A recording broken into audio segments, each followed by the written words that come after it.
Hey, folks, it's Nate, and it's time I got back to the drawing board. And tonight I'm going to do something a little different. I want to talk a little bit about a subject that's been on my mind since watching some of Mauler's most recent live streams covering Spider Man Homecoming and Far From Home, and specifically talking about his approach to adaptations. And I want to talk about why I think that um, refusing to look at source material when looking at an adaptation can actually make your approach to the adaptation less objective. Um, and I know that there's a lot of controversy over whether there's such a thing as objective critique and all this other stuff. I'm not really interested in rehashing that in this video. If you don't think it's possible, well, then this probably won't interest you, and I would find something else to watch. If you do think it's possible, or at least something to strive for, true objectivity, in my opinion, would require omniscience, and of course, no human being can be omniscient. Therefore, no human being can actually be objective. However, if you think it's at least something worth striving for, then there may be some interesting discussion to be had here. Now, I'm not unsympathetic to the idea that you shouldn't look at source material when considering an adaptation. That was, in fact, my opinion for a long time. However, I believe that if you don't look at source material as you study an adaptation, you are actually going to have an incomplete picture of what's going on. And therefore, you will, of necessity, be less objective than you could. Not that you aren't being objective, or at least trying to be, but you will lack the bigger picture to at least a certain extent, and that will make you less objective. Because of course, being objective requires that you monitor everything that is going on in a situation to a certain extent, at least. Well, maybe that's not a requirement of objectivity, but you do require an understanding of what is going on in order to be objective. So, before I dive into that, I want to offer three caveats to what I'm about to say. I recognize first and foremost that because objectivity is impossible, we shouldn't allow insurmountable hurdles to prevent us from offering critique. So, if, for example, a person just doesn't have the time to do the research involved, they shouldn't let that completely stop them from making a video. By no means. Go ahead and press forward. With that, just note that you haven't had the time to do all the research that allow you to comment on this subject as fully as you might wish to in order to be objective. And second, especially when you're looking at adaptations of things like Marvel Comics, which has an enormous publishing history, you may not have the money either. This can get really expensive. And finally, you may not have the availability to comment on everything you'd like to. Certain documents or things like contracts and other things like that may not be accessible to you for legal reasons or for privacy reasons or for any number of other reasons. That's fine. Don't let that kind of thing stop you from commenting on what is available. It would be nice if we had all that information. We could draw the whatever objective conclusions we could from it. That's very frequently not the case. However, barring these caveats, I think that studying an adaptation and objectively looking at it in comparison to its source material opens up a depth and richness to critique or a review or whatever you want to call it. But before we talk about that, I want to make the argument that you can, in fact, objectively assess an adaptation. I brought this up in the comments of the Spider-Man Homecoming live stream with world-class bullshitters, and a lot of people seem to think that I was trying to insert a subjective standard by asking for by making the case for a study of adaptation being a part of an objective standard.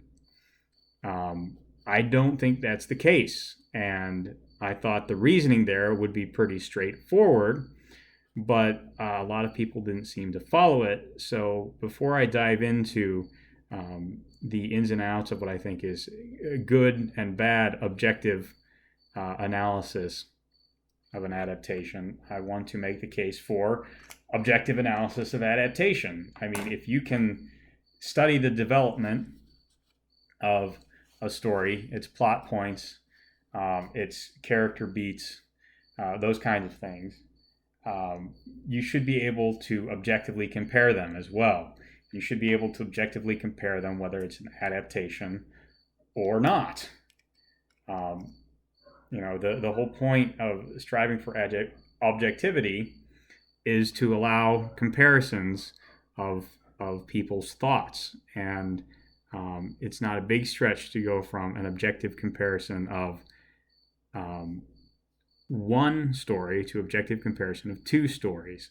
And then, from that, it's a very simple logical leap to conclude, well, if you can objectively compare two stories, you ought to be able to objectively compare one story that is based on another story. So that is the logic that underpins the idea of an objective analysis of an adaptation. So, what is a good example of adaptation analysis, and what is a bad example of adaptation analysis? Well, let's give two different examples. In Guardians of the Galaxy, there is a plot hole in that the Power Stone is supposed to be very difficult or impossible to contain or control, and yet it's done twice in the film. First by Ronan the Accuser, and then by the Guardians of the Galaxy at the end of the story. So how do you explain this plot hole? Well, a person familiar with the source material might try and analyze this plot hole and say, this is a case of Peter Quill's connection with Ship, an energy entity that can manipulate vast quantities of power and manifest itself physically, and has a bunch of other abilities that are laid out in the comic. And Peter Quill has always been connected with it in the comic, and therefore his inexplicable ability to lead off containing that Power Stone was tied back to his connection with Ship. Of course, this not only is not supported by the film in any way, shape, or form, it blatantly contradicts Peter Quill's origins and his connection with Ego that is established in the second film. Therefore, a person would really only probably make this argument before Guardians of the Galaxy Volume 2 came out. But this is a poor analysis from adaptation. Rather than using the source material to illuminate the things the studio might be trying to do in the story, they attempt to insert the source material into the story where it is not supported. And I think when people do that, this is one of the reasons why so many people dislike analyzing source material. They think that is, what is done when you are analyzing source material. And it is something that happens. Yes, that's true. And it is, in its own way, objective. It is true that there is a character, that the character of Peter Quill is associated with a energy construct being by the name of Ship in the comics. And it is true to a certain extent that Ship has abilities that would allow it to help contain the Power Stone. Nothing in the text supports that. That is, nothing in the first film supports that, excuse me. That is also objectively true. Um, so that would be a poor analysis, and we can objectively assess that analysis and say, no, that's no good. Um, I mean, it's a fun concept. It's a fun explanation, and there's certainly some value to it. Uh, MatPat has made a career out of that kind of thing, but it is not an objective analysis or an objective criticism of what happened. So, what is good objective adaptation analysis? Well, look at the anime Goblin Slayer. In Goblin Slayer, you're dealing with a very emotionally distant, reserved protagonist who is slowly coming out of his shell. That's a big part of the character arc for Goblin Slayer in the story. And after his expedition to fight the Goblin army commanded by an ogre general, his first adventure with his adventuring party, he goes back to town, and there's some sort of side quest shenanigans, and a lot of side characters are introduced or somewhat developed. And then he goes on a second quest to the City of Waters, and suddenly he is much closer to his adventuring companions than he was before. He makes jokes with them. He is less on guard. He is less reserved. He is more confident in their ability to help him. And all of this is a bit odd because it contradicts his character. He has been depicted as very reserved and very hesitant to deal with other adventurers, even other adventurers he is known longer than the party he is working with. So what happened? Did the writers just slack off? Well, no. We can look at the source material and see that the writers actually cut out a storyline. They cut out a storyline where he and his adventuring party defend his hometown against a group of goblins. And a bunch of important character development happened in this story arc. It showed that his adventuring companions understood him and the way he values the town, the way he feels that defending towns from goblins is his calling after they destroyed his hometown. It shows that he relies on them when he has no other choice, and they come through for him. A lot of things happen that develop and deepen their relationship, especially his relationship with his first adventuring companion, the priestess. And of course, he promises everyone who helps him a favor, any favor that he can do in exchange for helping them. They're helping him defend the town. And Priestess asks to see his face, which is the first time she does see his face because he wears a helmet at all other times. And in fact, the audience still doesn't see his face. But that's neither here nor there.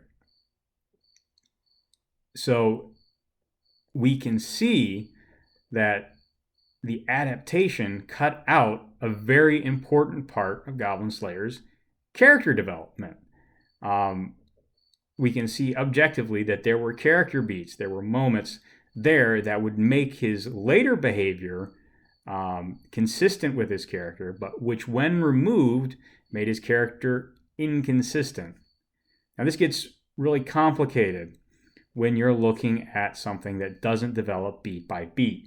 Consider something like Edge of Tomorrow, which is an adaptation of a Japanese novella, or light novel as they call it, that is titled All You Need Is Kill. A lot was changed in the adaptation of that book.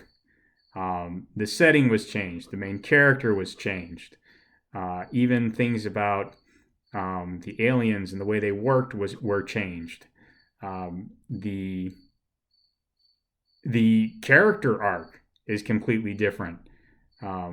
William Cage goes through a very different character arc than Kenji does. And looking at all those moving parts can be really difficult and time-consuming. You come up against that time barrier that I talked before. It's hard to look at these things. But I think considering them lets you be more objective. And I'll talk a little bit about why that is. The main thing is, I think it lets you be more complete. It lets you consider more of what is happening, more of what the moving pieces are, before you reach a conclusion in your analysis or in your commentary. For example, let's go back to Goblin Slayer. What happened there? Well, it is an objective fact that there were plot points cut. It is an objective fact that this changed the consistency of Goblin Slayer's character, the coherence of the progression of events, and the progression of the plot. So, what happened? Was it because the writing team was lazy? Well, maybe. That's certainly possible. It's also possible that the writing team was trying to work within the confines of their contract, because they only had a contract for 12 episodes. And they couldn't squeeze in all of the story that was available into those 12 episodes. So they cut a storyline, and then they didn't adjust all of the following story beats, character interactions to reflect the changes in character dynamics from not having the Defense of the Farm storyline in there.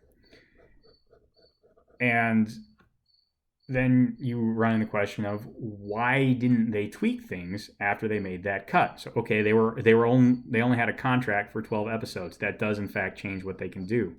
Why didn't they take that into account? Were they being lazy? Was there a provision of their contract that did not allow them to add significant character moments? We don't know. That information is not available, so we can't actually analyze that. But we know that it is not simply a failure to understand the story they were presenting. It was not simply laziness or incompetent writing on their part. Rather, it was an upshot of how they had to adapt the series into their 12-episode format. Because it is very clear, if you've watched the series, that they did not have time to do the entire Defense of the Arm story arc.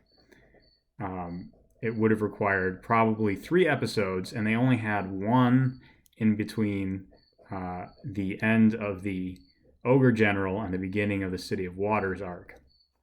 So, that alone allows us to make a more objective assessment of what happened in the Goblin Slayer adaptation. We are not struggling to figure out, why the character is off. The mystery is more why they did not more consistently paper over and patch over the story arc that they cut out in order to meet their runtime. And there are similar examinations that you can make in the case of Edge of Tomorrow. In this case, in the brilliance of the way they adapted various elements. Okinawa is the setting of the novel, whereas Normandy is the setting of the movie. And this is, I think, a really good choice on the part of the screenwriters who adapted the story. Both of these were pivotal battles for people in World War II. They were pivotal battles specifically for the cultures that the story is being told to. Okinawa for the Japanese, Normandy for Western audiences. Both of them are to come from near the end of the war, and both of them are battles that marked an invasion. And of course, both of these stories are about an alien invasion.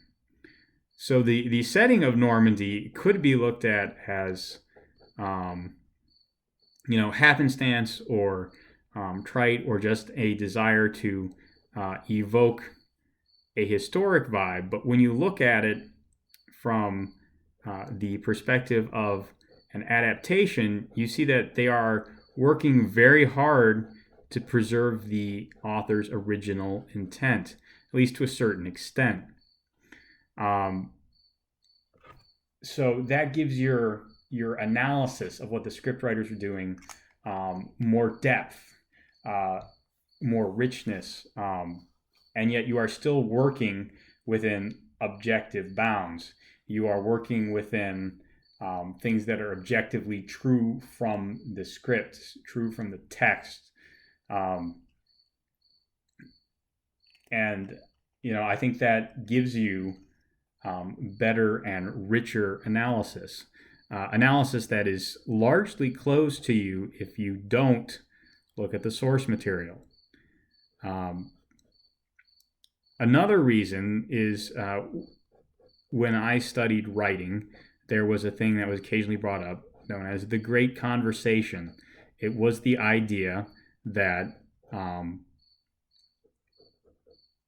every work of literature in Western civilization, beginning with the Iliad right on down to the present day, is part of an ongoing discussion between men of ideas or women of ideas, or appropriate diversity comments here. Anyways, the point is, none of the Western canon is literature that is meant to be read or analyzed or understood on its own. It's not meant to. If you attempt to do it that way, you are ignoring the intent of the author. There is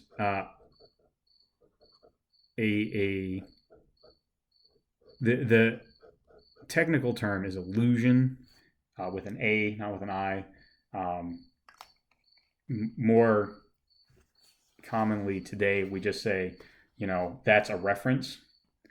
And it is just part of the way stories are told in the Western canon.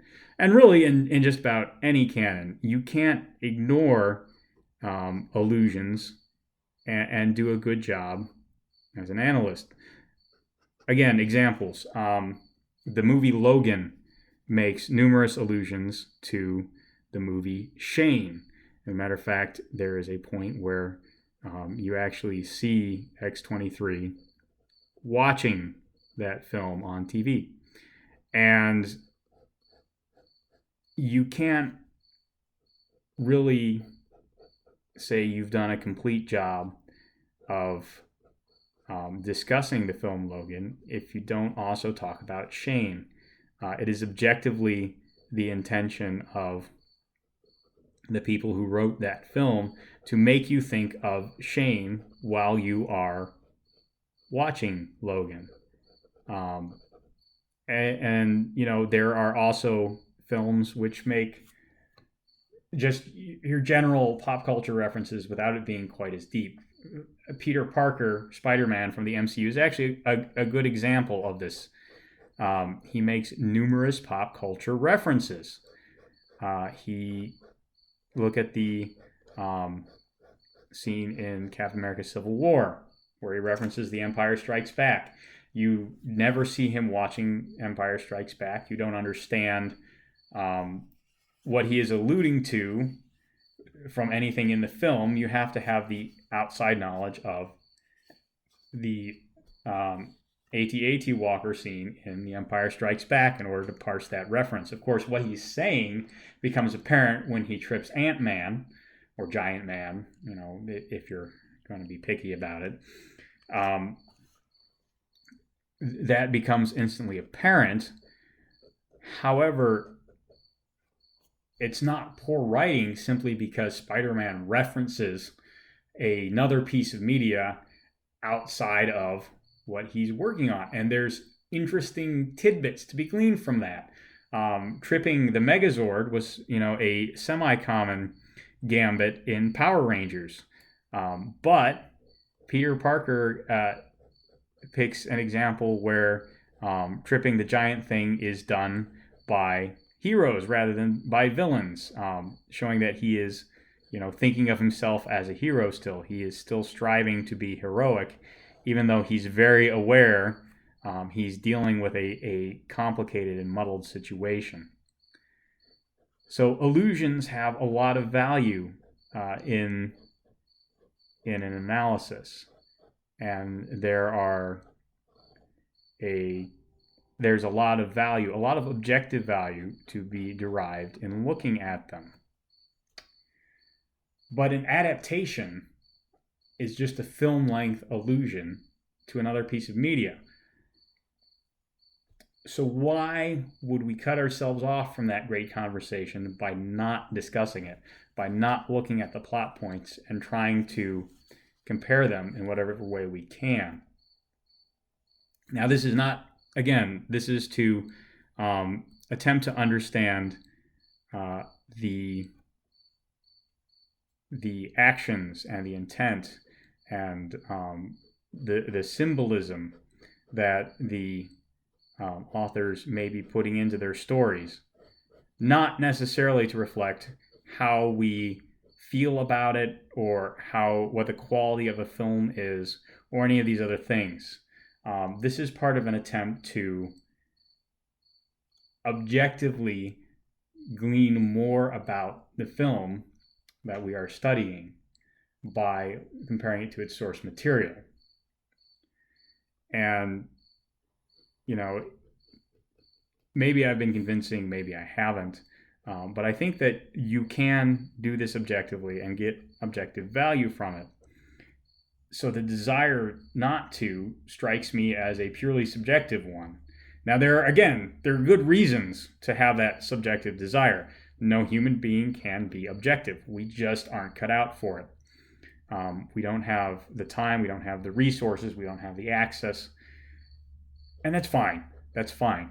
But yeah, I think it's more honest to just say the time, the money, the resources, it's not there. I can't analyze it from that perspective. And if you do run into someone who can, maybe try and get that perspective. Maybe they don't want to be objective, but that doesn't mean you can't still try and glean objective facts from them, through asking questions and things like that. And overall, I think it's more honest to say that yes, studying an adaptation has objective value, and we just can't do it in this case. Anyways, it's been kind of long, been kind of rambly. I hope I've communicated what I'm trying to say. And again, this is I'm not hating on Mauler or Rags or Wolf or anyone who's guested on EFAP. I really like the podcast. I really like their work. But, everyone has blind spots. And I think this resistance to adaptation is one of theirs. So maybe they'll listen to this. Maybe they'll change their stance, or at least begin adding more disclaimers. Maybe they'll just tell me to get lost. I don't care. I've said my piece. It's off my chest now. That's all I have now. There's a comment box down below if you want to shout back at me. There's a like button and a subscribe button you can use as you see fit. Hope you enjoyed tonight's video, and I'll talk to you later.